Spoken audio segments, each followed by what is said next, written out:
What is up, everybody? Welcome to another episode of the PokerNews podcast. It is the end of October already. I don't even know, life I feel like is just passing us by all the time. I am your host, Sarah Herring, joined by your co-host, Jeff Platt. Jeff, what is going down there over in Sin City?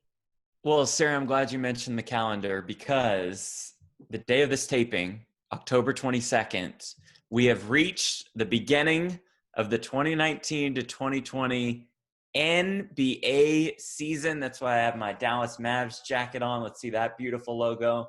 There it is. Sarah, I know you're so excited for basketball this year. It's a wide open race for the championship, for the Larry O'Brien Trophy. Let's get it started tonight. We have made it. We are here. I have been just waiting patiently as the days have gone on. When was basketball going to start? And there's so many sports going on. As the PokerNews podcast family knows, I was just in Daytona Beach, Florida for the Heartland Poker Tour, which is still going on at the Daytona Beach Racing and Card Club. And it was like one day we were watching baseball, a very important baseball game for some reason. Maybe the Astros might have been involved. Probably Astros, Yankees. Yeah, American League Championship. Yeah, there was some important stuff going down with the baseball. And then immediately following that, there was just important stuff going on with football also. And now basketball is starting too. I mean, this is what is this, the trifecta of sports seasons? We got hockey going on. We have Holy shit. We have just everything. It's just everything merges in October with the World Series, the beginning of NBA and NHL season, NFL midseason, college football midseason, college basketball gets started next month. So, it's good because there's not a lot going on in poker, so we've got to keep ourselves busy somehow. All right, well, let me let you guys know we were going to have Tony Burns on the podcast, but he last minute bailed on us, which is, of course, he's big time now. Big time now. That's exactly what I was thinking. I was like, this just totally checks out.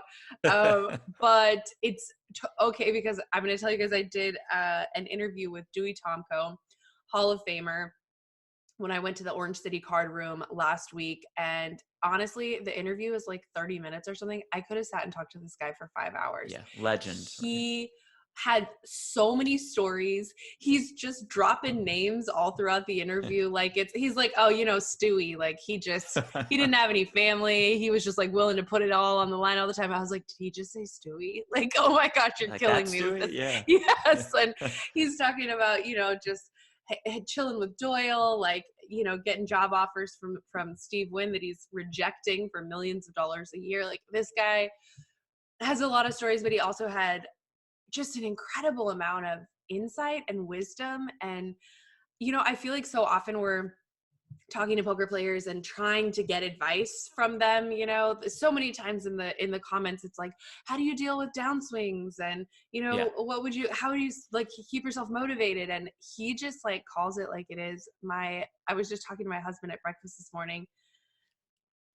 This was probably one of my favorite things Dewey says in the interview, which you guys will get to in just a second. But he said, I don't care how good you are, and you shouldn't care how good you are either. It only matters if you can beat the game you're in right then.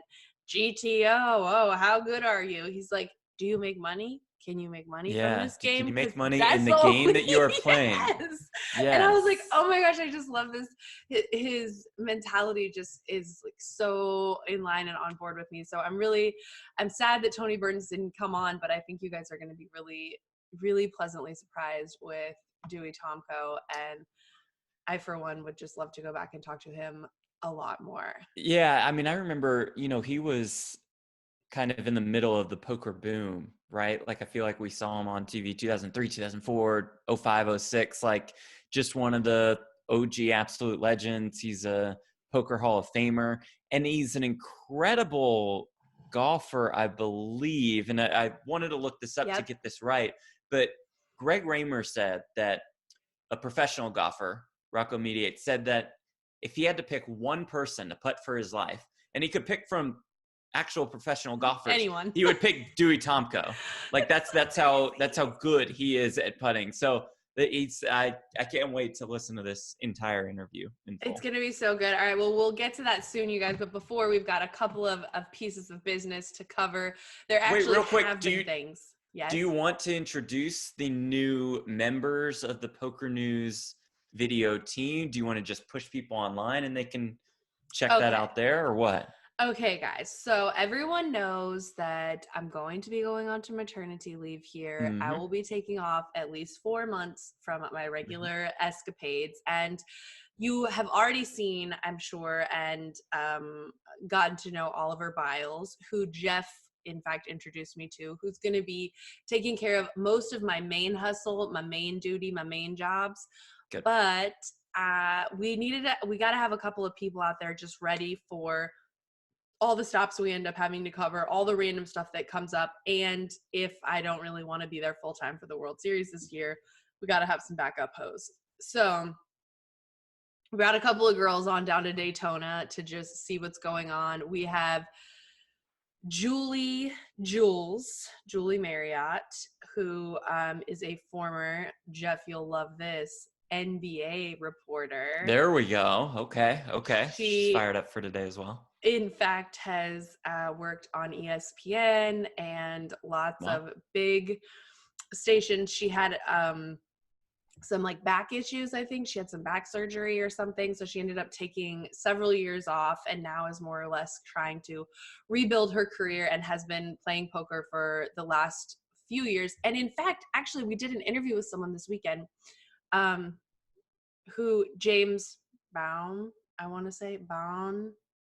Yeah, it's spelled like kind of fancy in French. He won the WPT Best Bet Jacksonville last year around this time, 2018 around this time. And he was explaining how he had died. He had been paralyzed, basically quadriplegic. And they said like he'll never walk again. And he was totally walking and was there at the Daytona Beach Card Club. But he said that poker was one of the things that really kept him awake, alert, kept him moving, doing things. And actually, I think this is such a common thread that we see pretty regularly throughout my reporting. I've just seen so many people who experience a really traumatic injury or, they experience some sort of something which it disables them from continuing with their regular life. And at this point, they discover poker and it keeps their brains moving. And so this happened to Julie. She discovered poker, started playing poker, and now that's primarily what she does for a living. But she's going to be jumping in. And then Erin Webster, who, this is what I like about Erin. I'm not going to lie to you guys. I met her this summer at the World Series of Poker, and she was interning. She was a marketing and finance major from Florida State. Did an internship at the WSOP this summer. Literally never wore makeup. I was like, I think this girl could be cute. Like the she's all that thing. Like I was like, I think this girl's cute. Like if we just did her up a little, she would be super hot. But she doesn't know it. Turns out she does know it, and she is super hot. And she totally brought her A game this weekend, and she's fantastic on camera, super smart. I think you and I both know the video world is moving at least 30 to 40% into social media as a whole. Yeah. All the different forms of using video content, I think, are just splitting off. And she's super, super smart and great at the social stuff. So I'm really excited to bring her on board. And if you don't follow her on Instagram, which I didn't, and then I started this weekend, you can get yourself a good little taste of Erin Webster. It's Erin, E-R-I-N, Webster with 2 R's. There's this girl has a lot of bikinis, and she's been living in Vegas for a year. So it's definitely worth a check out. But we'll see. Advice, we'll see. Because even I was trying to explain to these girls, it's like there have been times in my career as we know, I'm still dealing with the lawsuit. You guys know that there was some music used ages ago in the podcast and in some videos. And I'm always sort of going back through all these old videos and trying to get more details about all of it. And I'm blown away when I think about how often we used to be traveling. Like we used to have 3 video teams at 3 different stops around the country, like 80% of the time. And I do think that that's dying away a little bit. I think I predicted that would happen when sort of live streaming became more easy and accessible. It's just it's expensive to bring video people, you know, around. And when people are going to put the money in, it seems like the live streaming is the way to go. So I don't know how much of these girls you guys are going to get to see or hear, but at least during the World Series, I would imagine you'll get a taste of the new flavors. Did you see any of the video content this weekend, Jeff? I mean, I'm glad that you introduced the new video over this last week. And I think, to be honest with you, that there should be I know it's not your call, but there should be a video presence at World Series of Poker. I mean, come on, this goes back to what we talked about last week. How do we enhance interest in what is going on? That's just another way to do it. You have live streaming, sure, and the live streaming is great, but like today, for example, was a 2-hour final table. You know, I would love to see a Daniel Negreanu interview later today, a Shaun Deeb interview later today, a Robert Campbell interview later today. I mean, I would find that fascinating. That would really hype up this Player of the Year race. And like let's think about these things a little bit more. It's not all about your World Series of Poker Las Vegas stop. I'm with you. And in fact, I was even thinking, why are we not all working in conjunction with each other? Because there's always breaks. The live stream is going to have breaks. Why are we not interviewing people on the breaks, or getting these kind of producing content, which can then be streamed during the breaks? Sure. All of it. I'm with you. Well, you touched a little bit on it. There's definitely there are at least some really interesting storylines coming out of the World Series of Poker Europe. And you touched a little on the Player of the Year, which I think is probably the most obvious storyline to emerge. Where are we at now? Yeah, I think so too. It looks like it is a 3-horse race at this moment. Now, guys like Anthony Zeno and David Baker could get into the mix if they win a bracelet, but for right now, it's our top 3. It's Robert Campbell in first with 3,857 points, Shaun Deeb in second, about 150 points behind Campbell, and Daniel Negreanu third, about 300 points behind Campbell. Now, all 3 are still alive right now in the 25K Mixed Games Championship. Award a decent amount of points to this final table. There are just 30 players left out of 45 entries. And again, all 3 are still alive. Daniel Negreanu is the chip leader, so he could jump into first. All 3 of these guys have been extremely active throughout World Series of Poker Europe. 3 cashes for Deeb, 3 cashes for Campbell, including an 8th place in the 25K high roller, and cashes for Negreanu. So, you know, they're firing off. They're firing all bullets, and it's a big, intriguing race as we move into this last, you know, week and a half or so. Did you pay any attention to? I basically saw this in the Slack chat while I was training the girls in Daytona, so I didn't really get the opportunity to get too much into it, but this sort of beef between Bryn and Shaun Deeb that's come out based on the interview with Joey Ingram? No, I completely missed that. I mean, I know the interview you're referencing, but did it have something to do with his, you know, I'm putting all my net line type thing, and I was in makeup and blah, blah, blah? Yeah. Kind of thing? So basically Shaun said something along the lines of, he said, this clip is just so sad. It's scary that he says he had half his bankroll on a piece of the tourney and then made a ton of massive side bets, which I'm guessing equaled or were greater to the amount he had on himself. So really, if he lost and got scooped on the bets, he couldn't afford to pay. Like, what a free roll, which then turns into this kind of back and forth thing between Bryn and Shaun, at which point Shaun says, I'm shocked that Bryn messaged me threatening to fight me the next time he sees me, and then challenges me to 2K, 4K, 8 game. I accept and ask if I should fly to Vegas after the WSOP-E, and then he backs down. Oh, look, wow. Another free roll or something. And wow. I've been kind of surprised that, like, I figured, oh, great, now the poker community, we've got another drama to get into, but good. Nobody's talking too much about this whole thing. I guess Shaun does find himself pretty frequently he's definitely not afraid to say it like it is, and really neither is Bryn, so it doesn't surprise me that these guys at some point would kind of go at each other. But then Shaun, there was some point also over the weekend where Shaun had won something or he went really deep in something. And I saw in the chat that they said they thought Shaun was taking over the lead for Player of the Year after that.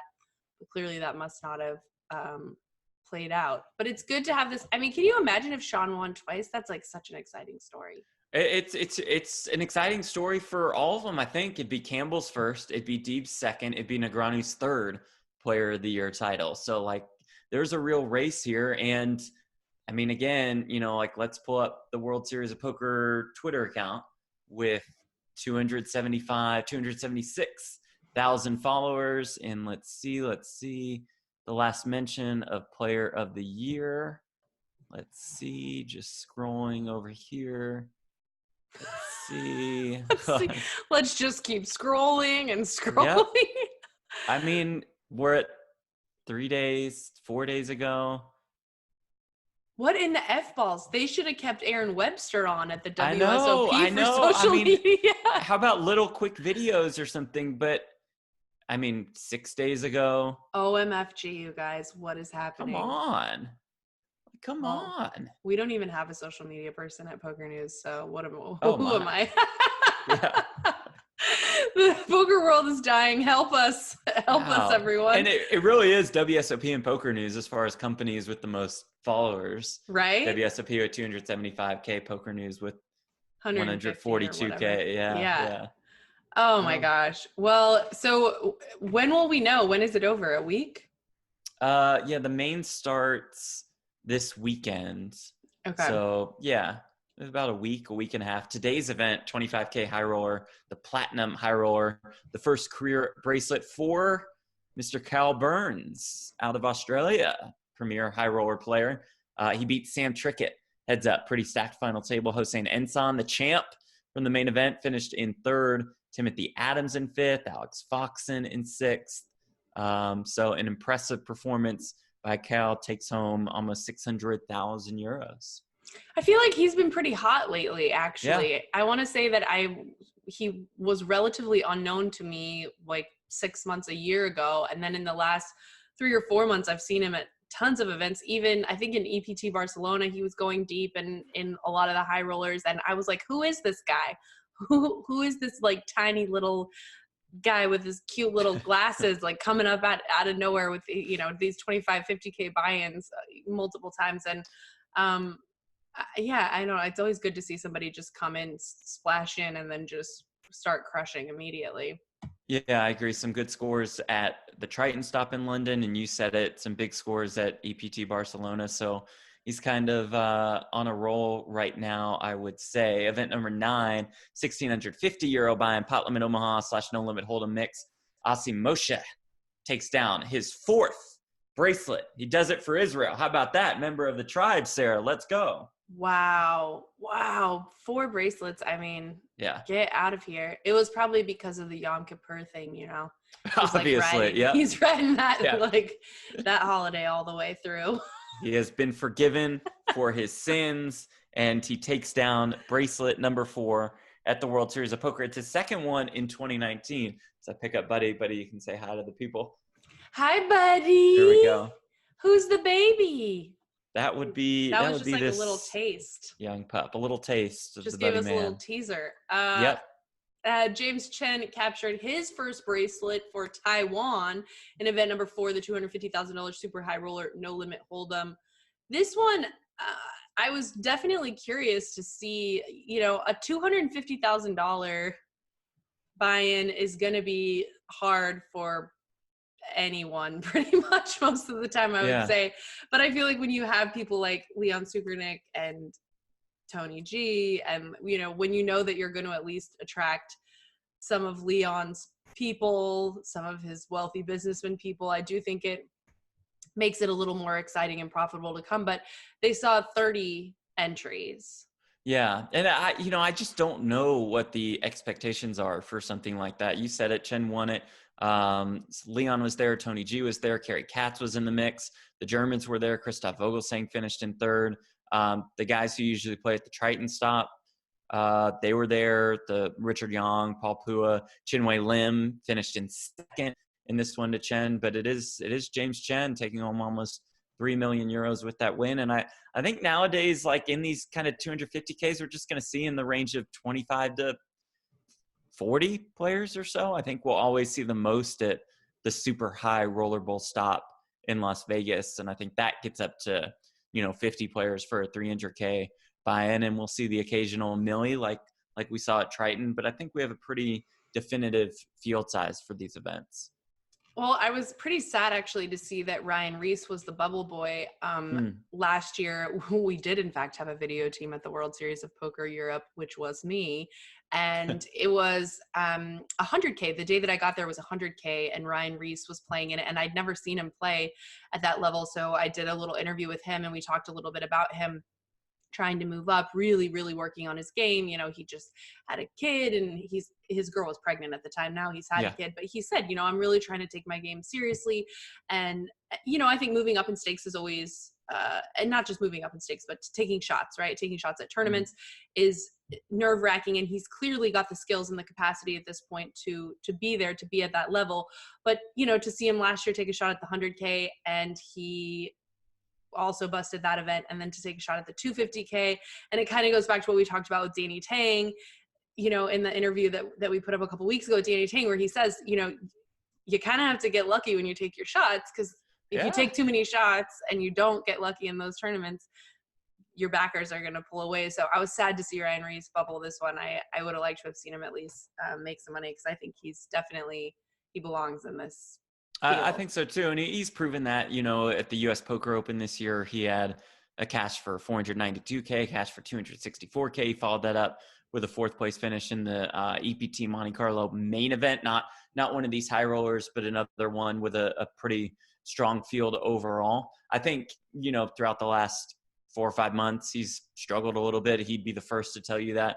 But to your point, there's so much variance that's going to go into these. When you just fire 5 or 6 high rollers, you're not really expected to do anything. So I think he'll be on the high roller scene for the long run.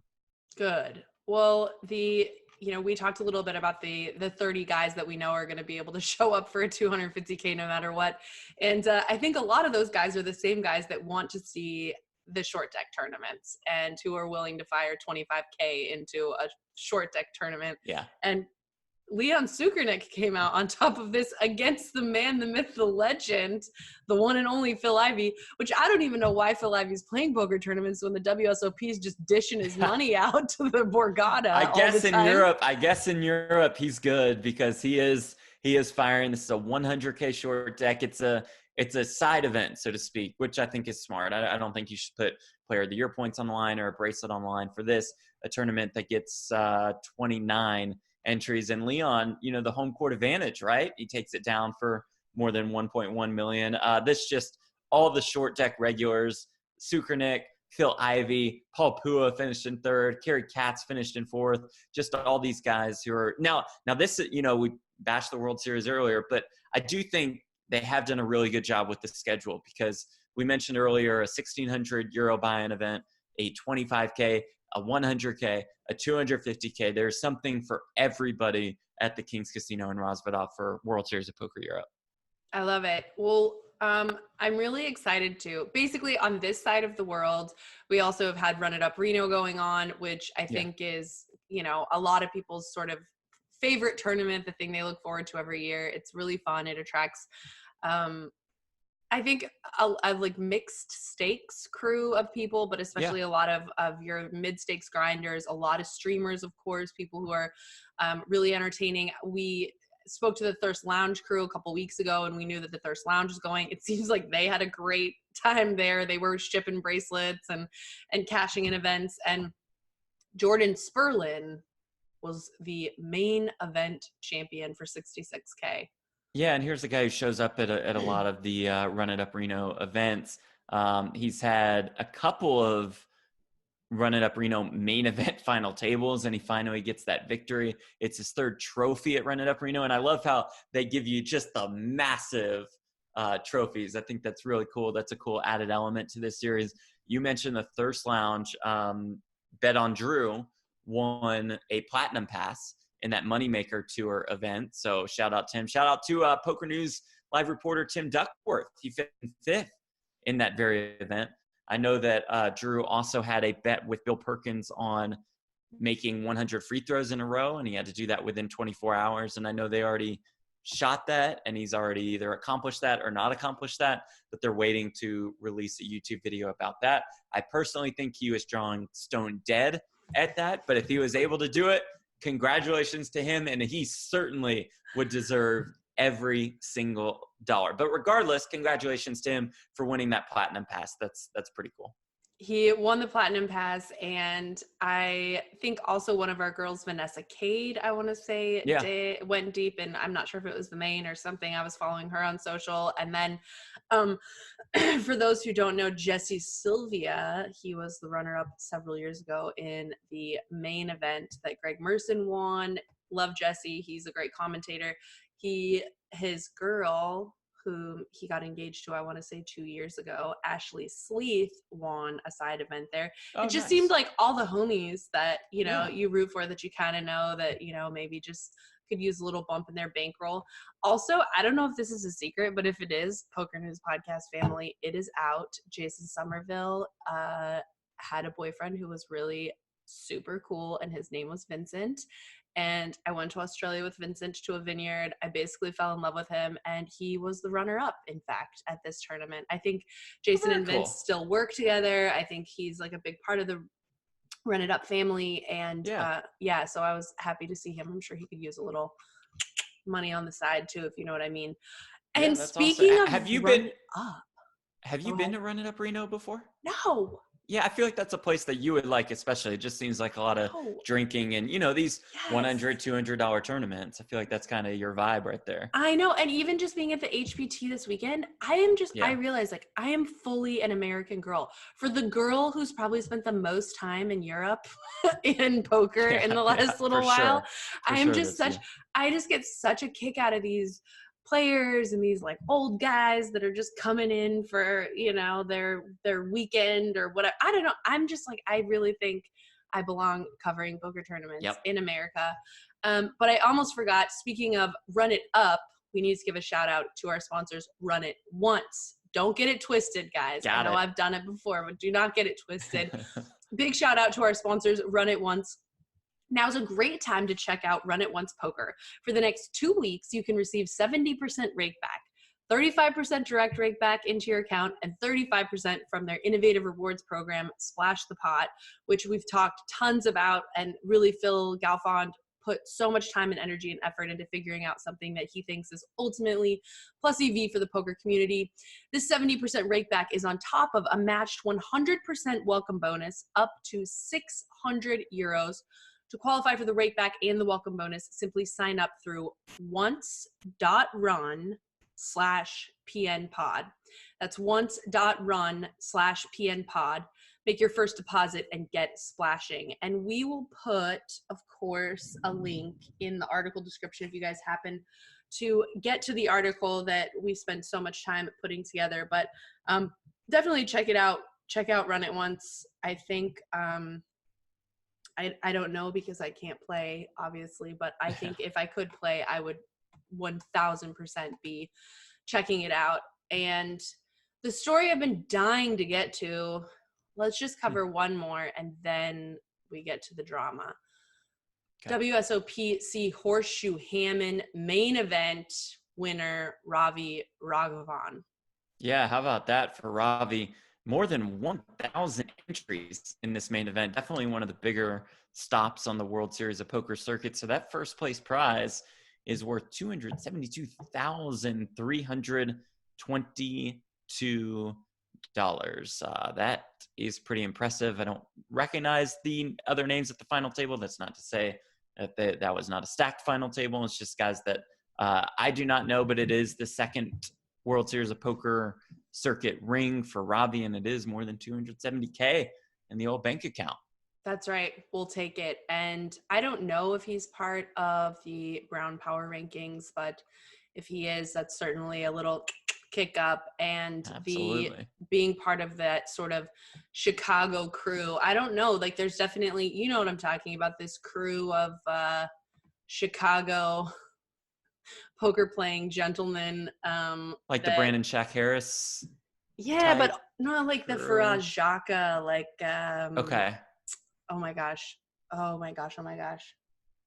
Even Sasha's husband, Mohsen Trania. Yeah. Yeah, thanks. Took me a second. But there was like a Brown Took Power you a second Chicago. to get Sasha's husband's name. Come on. Yeah, come on, get it together. But there's definitely a crew of sort of super, super brilliant minds out there. So I don't know if he's a part of that, but if he is, like just shy of 300K back in the mix down there is not a score to be disregarded. That's 275K for a circuit event you're right. It's pretty crazy. Yeah, I think that's pretty huge. I think Hammond has got to be one of the more popular stops on the World Series of Poker circuit. No question about it. Middle America. See? All right, let's talk about it. This is what it was all over the social media all weekend while I was in Daytona. What's up with the stripper dealers? Yeah. So we had the Battle of Malta, which is a fairly popular stop, I think. Ladies event, €110 buy-in. The dealers for this event, all guys, and all guys, no shirts. So the dealers were told not to wear shirts. I think they were paid a bonus of like €50 or something. They had to do it or they would be pulled off other events or something like that. So, yeah, there you have it. Started with a tweet from at Baltic_blonde. You guys have probably seen her on Twitter. Diva Baron. Diva Baron. And yeah, she said she found it demeaning. A lot of people certainly agreed. What do you think, Sarah Herring, queen of the, sexism in poker talk? Yeah, for sure. I want to be honest because there was this part of me. Okay.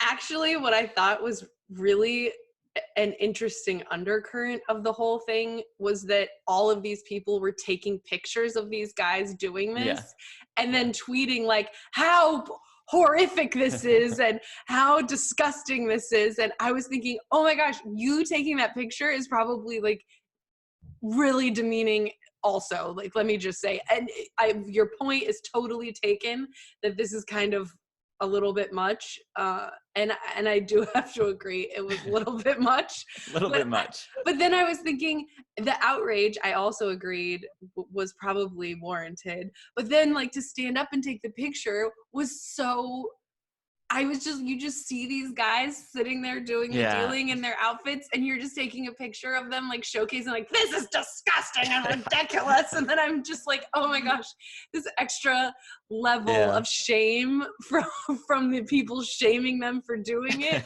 was the meta was really, really deep. But if you guys haven't seen the pictures, I will say sitting down is an unattractive position pretty much for anyone. Even like the hottest people in the world, when they sit down, do not feel or look cute. So I just kind of feel like this is a spot where it's never gonna look great, and even if it does, it's a little bit we all know the poker rooms are cold. Like, I don't know. It just seemed bad. Yeah, you just feel so bad for these guys. Like, I mean, you can't fault them. They're just doing their job. They just want to make money. It's just like, it's just kind of cringe. It's kind of awkward. Now, of course, Battle of Malta released an apology statement after careful reflection. We'd like to apologize wholeheartedly for any events caused, et cetera, et cetera. You can read the whole statement on PokerNews.com. We'll put a link to it in the article that we put up. And then they say, we're donating all registration fees to our nominated charity, Pink October Malta. They say next year's ladies event will have a guaranteed prize pool of $25K. But I think they need to give their dealers a little bonus too for having to put up with them.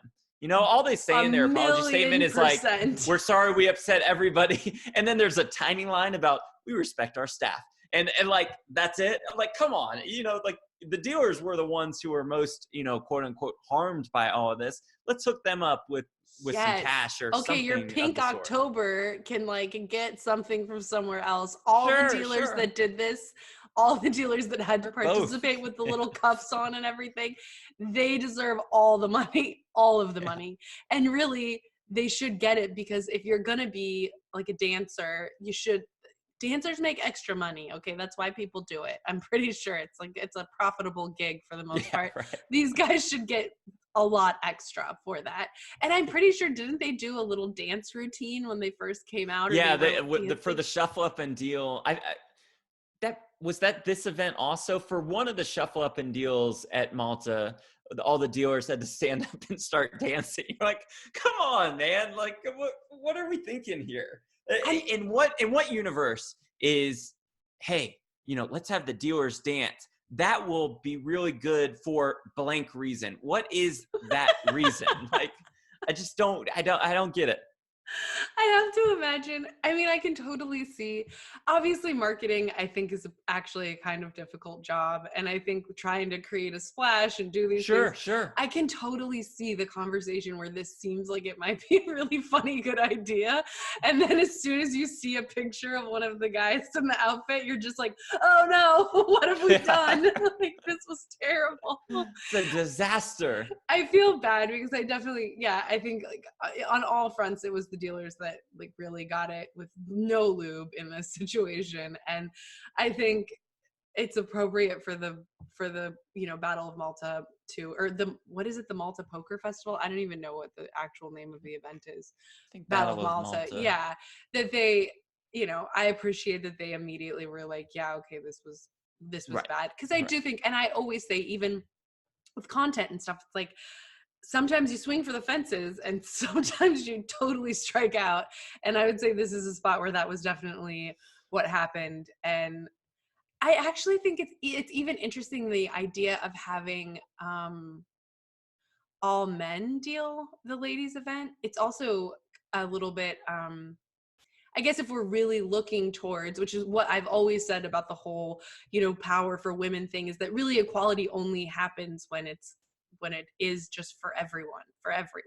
Yeah. Like, not like, yay, pro women, we need to, like, it's all about the women. Like, really, the only time I think it really works is when it's just for everyone all the time, and we're not like stressed out about separating everyone or making a big deal how separate it is. And I just personally, okay, yes, I've had a girlfriend before. Yes, I think there's a lot of beautiful women in the world, but I personally wouldn't mind if there was like a beautiful woman who was like dealing to me in a sassy little outfit. But there's something about the Chip and Dale's guy thing that was just like not cute. And I don't think anyone will do that again for a long time.